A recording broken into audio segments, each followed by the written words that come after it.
साल था 2002, जब नए नए बने राज्य उत्तराखंड में पहले आम चुनाव संपन्न हुए थे और बहुमत का आंकड़ा कांग्रेस ने पार कर लिया था। अब ऐसे में एक सवाल था कि आखिर नए राज्य की कमान किसको दी जाए। ऐसे में जो सबसे ज्यादा चर्चाओं में जो नाम था वो नाम था तब के कांग्रेस प्रदेश अध्यक्ष हरीश रावत का, क्योंकि जो जीत का श्रेय है वो भी हरीश रावत को दिया जा रहा था।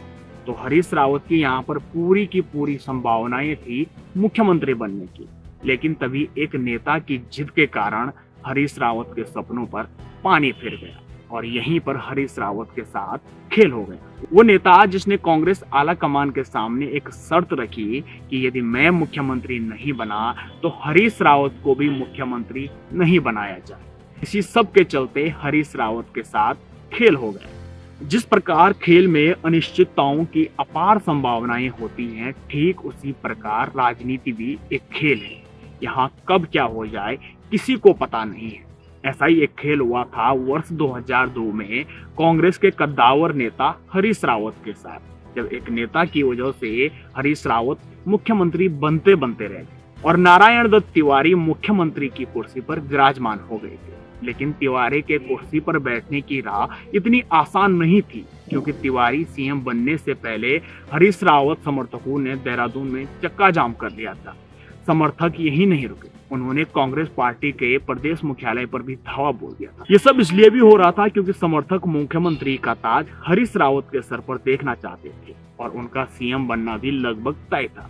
फिर अचानक आलाकमान के एक फैसले ने उनके सपनों पर पानी फेर दिया और सीएम पद के लिए तिवारी का नाम आगे कर दिया। तिवारी का नाम आगे आते ही जनता और हरीश रावत समर्थक कांग्रेसियों में भारी आक्रोश व्याप्त हो गया, क्योंकि लोग तिवारी के उन शब्दों को भी नहीं भूले थे जब तिवारी ने कहा था कि उत्तराखंड राज्य मेरी लाश पर बनेगा, और अभी उत्तराखंड राज्य बने मात्र 2 बरस ही बीत गए थे। इस सब घटनाक्रम के बाद भी हरीश रावत का मुख्यमंत्री बनना तय था, लेकिन एक नेता की जीत के कारण हरीश रावत के सपने चकनाचूर हो गए।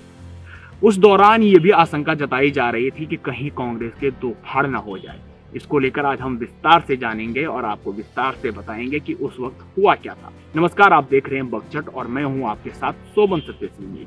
इस घटना को जानने के लिए हमें जाना होगा आज से ठीक 21 साल पहले, जब उत्तराखंड में पहला विधानसभा चुनाव हुआ था और कांग्रेस में सीएम कुर्सी के लिए जंग छिड़ गई थी। उत्तर प्रदेश से अलग होकर बने उत्तराखंड, या कह लीजिए उत्तरांचल के 2002 में प्रथम चुनावी नतीजे कांग्रेस के पक्ष में आए। कांग्रेस ने 70 विधानसभा सीटों में से 36 पर जीत हासिल की थी। राज्य बनने के बाद 2 साल तक सरकार संभालने वाली बीजेपी मात्र 19 सीटों में ही सिमट गई थी। हालांकि उत्तराखंड चुनाव में कांग्रेस ने जो जीत हासिल की थी उसकी उम्मीद खुद कांग्रेस पार्टी के नेता और कार्यकर्ता भी नहीं करते थे। कांग्रेस कार्यकर्ताओं को चुनाव में जीत की आस थी, लेकिन बहुमत के आंकड़े के साथ सत्ता में वापसी की भी उनको आस नहीं थी। ये सब संभव हो पाया है तत्कालीन कांग्रेस प्रदेश अध्यक्ष हरीश रावत की मेहनत से। प्रदेश अध्यक्ष के पद पर रहते हुए हरीश रावत ने न सिर्फ पार्टी को जमीन पर मजबूत किया, बल्कि संगठन को नई धार भी दी। ऐसा कहा जाता है कि उन्होंने एक ऐसी रणनीति बनाई जहां पर गुपचुप तरीके से उत्तराखंड क्रांति दल से बातचीत कर ली, कई सीटों पर बीजेपी बनाम कांग्रेस की सीधी लड़ाई करवा दी और नतीजा ये रहा कि उत्तरांचल का पहला चुनाव कांग्रेस पार्टी ने अपने नाम किया। कांग्रेस के जीत का पूरा श्रेय हरीश रावत को दिया गया। वे खुद भी इतने विश्वास से भरे हुए थे कि चुनाव जीतने के बाद वो बोल गए थे कि उत्तराखंड क्रांति दल को भी अब राज्य कांग्रेस में शामिल किया जाएगा। वो इतना सब कुछ इसलिए कह पा रहे थे क्योंकि उन्हें पूरी उम्मीद थी कि मुख्यमंत्री का ताज उन्हीं के सिर सजने वाला है। लेकिन यहीं पर सारा खेल हो गया। समर्थन और समीकरण अपने पक्ष में होने के बावजूद भी कांग्रेस हाईकमान ने मुख्यमंत्री की कुर्सी हरीश रावत को देने के बजाय नारायण दत्त तिवारी को सौंपी। वही नारायण दत्त तिवारी जिन्होंने एक बार कहा था कि उत्तराखंड अगर पृथक राज्य बनेगा तो मेरी लाश के ऊपर बनेगा। उत्तराखंड के लोग और कांग्रेस के ही कई कार्यकर्ता उस बयान को अभी भूले भी नहीं थे। लिहाजा जब कांग्रेस हाईकमान ने तिवारी के नाम पर मुहर लगाई तो हरीश रावत समर्थक, नेता और कार्यकर्ता भड़क गए और सड़क पर उतर आए। कांग्रेस की सरकार बनने से पहले ही राज्य में एक बवाल खड़ा हो गया, क्योंकि राज्य को बने हुए भी अभी 2 साल हुए थे और पहला आम चुनाव ही संपन्न हुआ था और इसी में बवाल हो गया। रावत समर्थकों ने देहरादून की सड़कें जाम कर दी, कांग्रेस प्रदेश मुख्यालय पर भी पत्थर फेंके गए और दिल्ली में 24 अकबर रोड पर कांग्रेस हाईकमान का घेराव किया। एक समय ऐसे भी खबरें चल पड़ी कि हरीश रावत उत्तराखंड कांग्रेस को तोड़ सकते हैं, क्योंकि उन्हें 18 विधायकों का समर्थन था। कांग्रेस का शीर्ष नेतृत्व डैमेज कंट्रोल करने में जुट गए। हाईकमान को इसकी भनक थी। ऐसे में सबसे पहले उत्तराखंड राज्य में पार्टी मामलों के प्रभारी महासचिव गुलाम नबी आजाद ने प्रदर्शन कर रहे कार्यकर्ताओं को शांत कराया। उन्होंने साफ शब्दों में कहा कि नारायण दत्त तिवारी को सीएम बनाने का फैसला हाईकमान का है और इसे चुनौती नहीं दी जा सकती। वहीं कांग्रेस हाईकमान ने हरीश रावत को बुलाया, घंटों बातचीत हुई, जिसके बाद फिर इस विवाद को शांत किया गया। इसके बाद 2 मार्च को एनडी तिवारी ने उत्तराखंड मुख्यमंत्री पद की शपथ ली। उनके साथ 14 कैबिनेट मंत्री, 3 राज्य मंत्रियों ने ओएनजीसी ऑडिटोरियम में शपथ ली थी। लेकिन बड़ा सवाल यही था कि सीएम की कुर्सी पर एनडी तिवारी पहुंचे कैसे, क्योंकि नाम तो हरीश रावत का सबसे आगे था। 4 बार उत्तर प्रदेश की सत्ता संभालने वाले तिवारी को कांग्रेस हाईकमान ने उत्तराखंड का मुख्यमंत्री क्यों बनाया? उस समय सवाल कई थे, लेकिन सबसे ज्यादा चर्चित नाम थे सतपाल महाराज।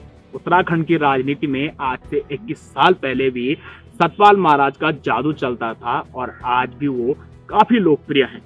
2002 में अगर हरीश रावत ने सीएम की कुर्सी गंवा दी थी तो इसका एक बड़ा कारण थे सतपाल महाराज, क्योंकि चुनाव जीतने के बाद मुख्यमंत्री पद की रेस में सतपाल महाराज का नाम भी चर्चाओं में था। चुनाव प्रचार के दौरान भी कई मौकों पर उन्होंने अपने तेवर दिखाए थे। वो किसी भी हालत में अपने समर्थकों को टिकट दिलवाना चाहते थे। पार्टी पर इस प्रकार का प्रेशर बनाया गया कि हाईकमान को उनके आगे झुकना पड़ा। आज तक की एक रिपोर्ट के अनुसार सतपाल महाराज ने जब बगावती तेवर दिखा दिए थे, तब चुनावी नफा नुकसान को देखते हुए सतपाल महाराज के 11 पसंदीदा उम्मीदवारों को उन्होंने तुरंत टिकट दे दिया था। इस लिस्ट में उनकी पत्नी अमृता रावत का नाम भी शामिल था। सतपाल महाराज की उम्मीदवारों की टिकट देने वाली बात तो मान ली गई, लेकिन उन्हें सीएम की कुर्सी दे पाना संभव नहीं था।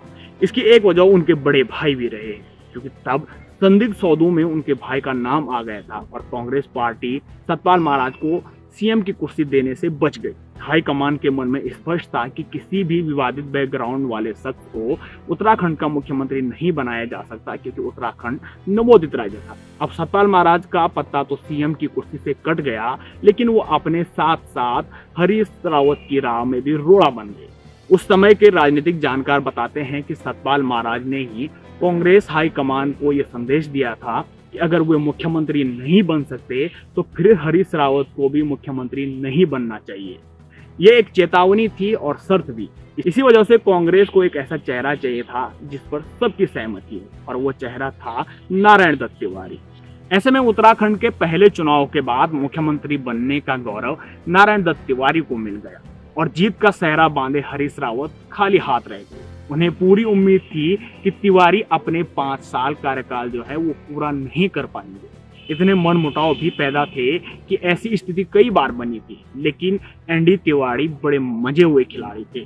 ज्यादा नहीं बोलते थे, लेकिन निशाना हमेशा सही जगह पर रहता था। लिहाजा अब तक के उत्तराखंड के इतिहास में वो इकलौते ऐसे मुख्यमंत्री हैं जिन्होंने अपने 5 साल पूरे किए, और यहीं पर हरीश रावत का सपना भी पहली बार उत्तराखंड का मुख्यमंत्री बनने का चूर हो गया। आपको ये जानकारी कैसी लगी आप हमें कमेंट में जरूर बताएं और वीडियो को शेयर जरूर करें। नमस्कार।